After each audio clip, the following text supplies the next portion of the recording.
l'Iran, l'Iran, l'Iran des mollahs devient un acteur de cette guerre en Ukraine. Que se passe-t-il? L'Iran, qui jusqu'à présent niait le fait que des armes étaient livrées, l'Iran le concède.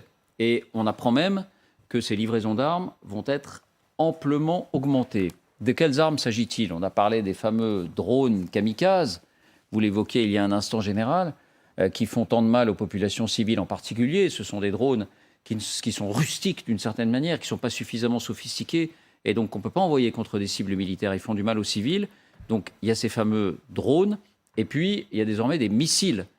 Ça existait peut-être, il y avait quelques missiles livrés par l'Iran, mais l'Iran va livrer beaucoup de missiles à la Russie. La Russie manque énormément de ces missiles, des missiles sol-sol, donc qui sont tirés depuis le sol pour des objectifs au sol. Le deuxième aspect, et c'est peut-être là, peut-être le plus saisissant, c'est qu'on apprend qu'il y a des militaires iraniens au sol et directement liés à cette guerre. Donc ce serait en Crimée, mais peut-être ailleurs. Ils forment des militaires russes assez techniques, mais ils ne les forment pas au sein du territoire russe. Ils les forment au moins sur l'un des territoires que la Russie a annexés, pas depuis 2 mois, mais depuis 8 ans, la Crimée. Donc c'est l'image, en fait, c'est l'image qu'on a en tête de ces militaires iraniens. Alors j'ai oublié de quelles unités particulières ils étaient. Vraisemblablement de Al-Quds, qui est donc une unité spécialisée des forces dites gardiens de la Révolution, les passes d'Aran, qui traditionnellement sont projetées sur les théâtres étrangers. Le Liban, auprès par exemple du Hezbollah, le Parti de Dieu, qui est une création de Téhéran. La Syrie, ô combien. Ils ont infléchi le rapport de force, les Russes, en matraquant par l'armée aérienne, eux, au sol. Et donc, c'est vraisemblablement, à mon avis, des officiers, des sous-officiers, donc de cette unité Al-Quds, qui veut dire Jérusalem, de cette unité Al-Quds du corps des gardiens de la Révolution. Parce que quand vous dites la République des Mollahs, n'oublions pas que l'Iran d'aujourd'hui n'est pas que la République des Mollahs. C'est en fait une dictature militaro-théocratique, et non pas uniquement une théocratie. Alors, je rappelle que vous avez écrit un livre qui a fait référence sur l'Iran il y a une dizaine d'années, Vincent. D'un point de vue strictement militaire, Général Vavinkov, est-ce que ça a un impact, les missiles et les drones iraniens? Je ne pense pas que ça ait un impact ni décisif ni important. Ce que je pense, c'est que pour la Russie, qui est un grand pays, qui est un pays qui se voit encore comme une puissance impériale, ça va être très difficile. Et d'ailleurs, on a entendu le porte-parole du Kremlin aujourd'hui s'exprimer sur le sujet, d'admettre qu'il y a des armes qui ne soient pas russes d'origine, qui puissent être utilisées par une armée russe qui serait donc en manque de matériel, comme vous évoquiez, de missiles, de roquettes, de drones, qui soient sophistiqués. C'est bien un signal de faiblesse également. Ça, je pense d'abord, jusqu'à présent, ils ne l'ont pas admis. Le porte-parole du Kremlin, que nous voyons depuis le début, M. Peskov, a dit qu'il n'avait jamais entendu parler d'une telle hypothèse, en répondant de façon assez ferme à la question insistante d'un journaliste. Et donc, il me semble que là, c'est vraiment... Je ne suis pas sûr qu'ils l'admettent. Et je pense que du côté de ceux qui soutiennent l'Ukraine, il y a un intérêt à faire en sorte de montrer l'importance de l'engagement iranien aux côtés des Russes. Mais un intérêt également de communication. Et il faut peut-être se garder d'avoir un jugement trop définitif, à la fois sur les effets de cet engagement et sur la nature concrète de la présence ou non d'Iraniens aux côtés des Russes. Ça peut être une information exagérée, ça peut être une présence exagérée pour montrer du doigt l'Iran. Vous savez, depuis le début, il y a quelque chose qui m'a frappé comme nous tous ici, c'est qu'on assiste d'abord, c'est un conflit symétrique. C'est 2 forces mécanisées et blindées qui s'affrontent. Et ensuite, c'est un mélange de guerre de 14 et de guerre de 40, d'une certaine façon. Les tranchées et les missiles V1 qui bombardaient l'Angleterre. C'est pas ça qui fera la différence. C'est pas ça qui fera la différence sur le terrain. Ce qui fera la différence sur le terrain, c'est d'abord les forces morales, le courage, l'engagement, la volonté, l'acceptation de la mort pour reconquérir le territoire du pays. Alors, on s'en doutait un peu, mais vous nous confirmez qu'il n'y aura pas d'impact militaire très important. On le disait, notamment ces drones iraniens. Il y a un effet psychologique sans doute important. Leur fameux bruit de tondeuse à gazon, on en parlait l'autre jour. Peut-être que ça peut ébrécher le moral des Ukrainiens, mais en tout cas, ça n'est pas une arme qui, d'un point de vue militaire, a un impact très important. Mais d'un point de vue politique, est-ce qu'on peut dire que c'est une petite avancée vers une mondialisation de ce conflit, même si l'Iran, on apprend qu'il y a des militaires iraniens au sol, mais enfin c'est une présence faible.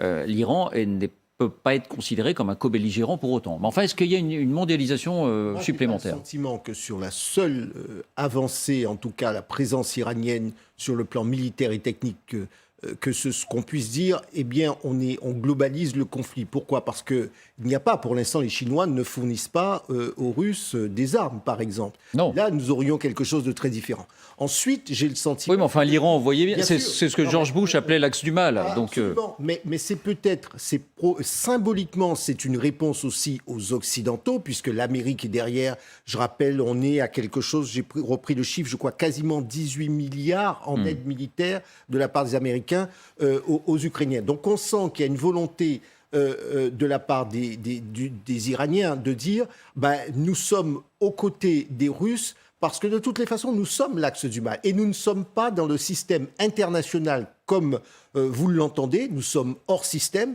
mais nous sommes hors système tout en étant confrontés, en tout cas en opposition au système, donc en étant avec les Russes. Oui.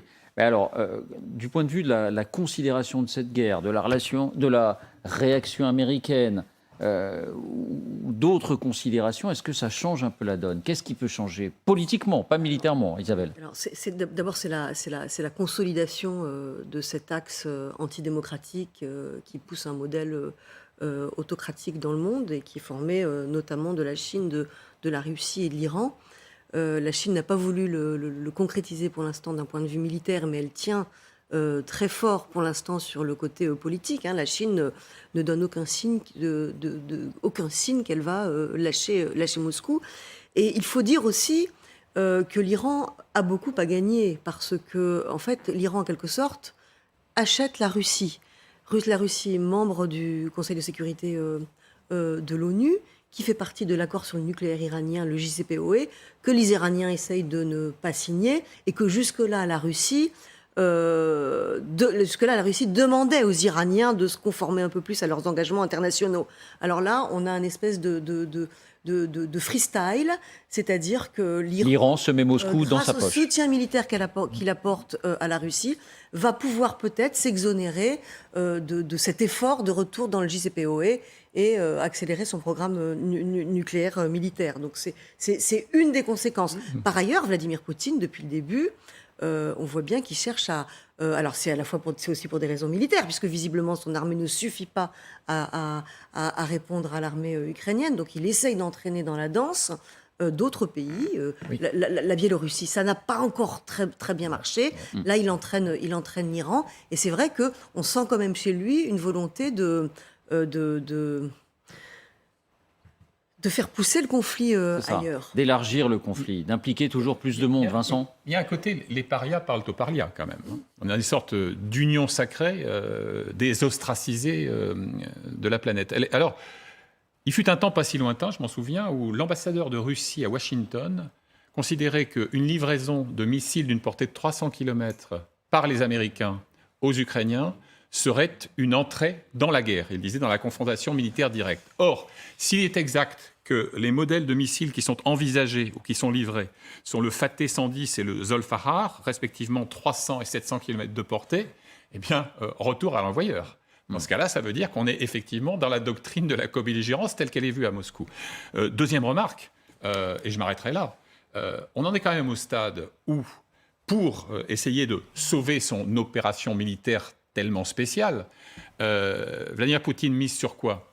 La République islamique d'Iran, qui avait pour projet l'exportation de la révolution, dans l'ensemble du monde musulman, y compris sunnite.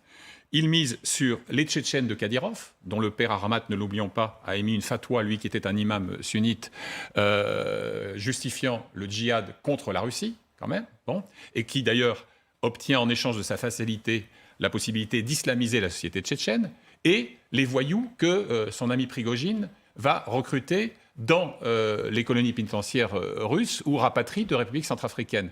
Franchement, pour le champion de la chrétienté orthodoxe en péril, chapeau. Oui. Bon, et les États-Unis, ils observent ça. Ils sont peut-être à l'origine d'ailleurs de ces informations. Ils observent ça. Alors les États-Unis sont déjà plus qu'engagés dans le soutien à l'Ukraine, puisqu'ils fournissent 90% des armes.